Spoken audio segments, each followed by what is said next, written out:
Babalikan naman po natin ngayon ang report ni Cedric Castillo tungkol sa pamimigay ng ayuda sa mga senior citizens sa San Juan. Cedric? Yes, ma'am. Bilang pagkilala nga doon sa mga senior citizen, binigyan ng San Juan City Government ang cash grant at 3,000 pesos. Ang mga nasa edad 70, 5,000 pesos naman para sa mga 8 years old na at 8,000 pesos para sa mga 90 years old na senior citizen. Lampas 300 senior citizens ng San Juan City ang celebrant ngayong umaga.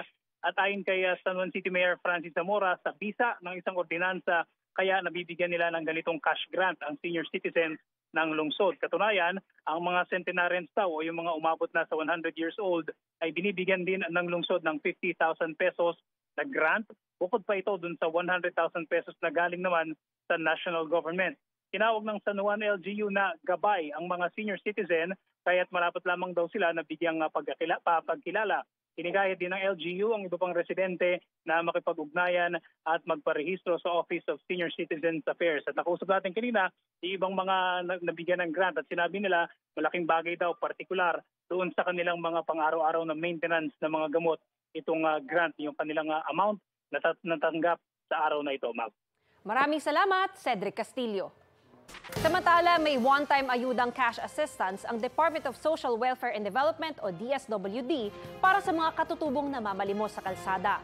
10,000 pesos ang ibibigay sa kada pamilya na kailangang pumasa sa assessment ng DSWD. Magsisilbi raw itong tulong sa mga katutubo para makauwi sa kanilang probinsya. Iniimbestigahan din ng DSWD ang posibilidad na may sindikato na kumukuha sa mga katutubo sa mga probinsya para pagkakitaan.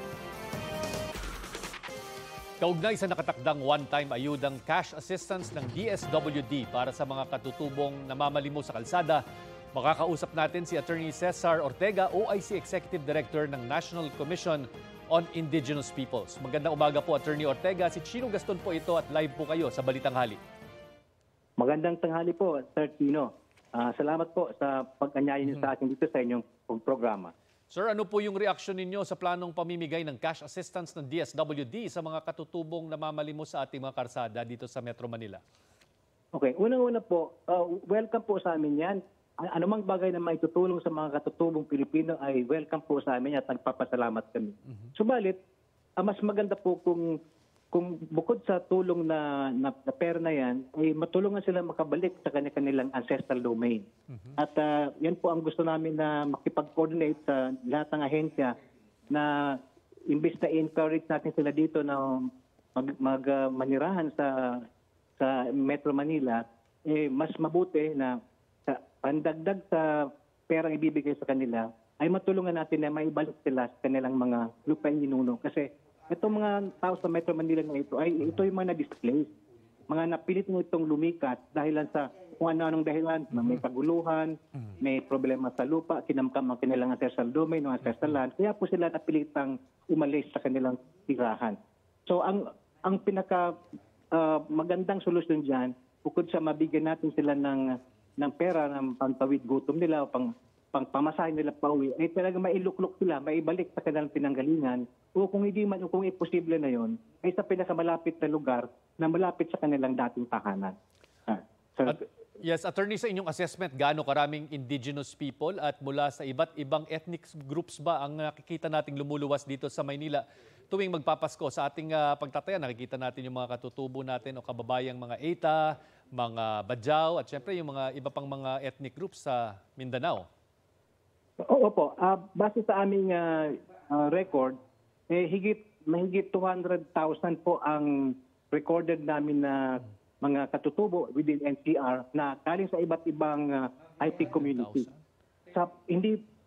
Tuwing Pasko po, maasahan natin na dadagdag yan, pero wala po kaming datos kung ilan ang dadagdag yan. But definitely, tataas yan. Pero based on statistics, meron po kaming roughly 200,000 plus, 211 something thousand within NCR.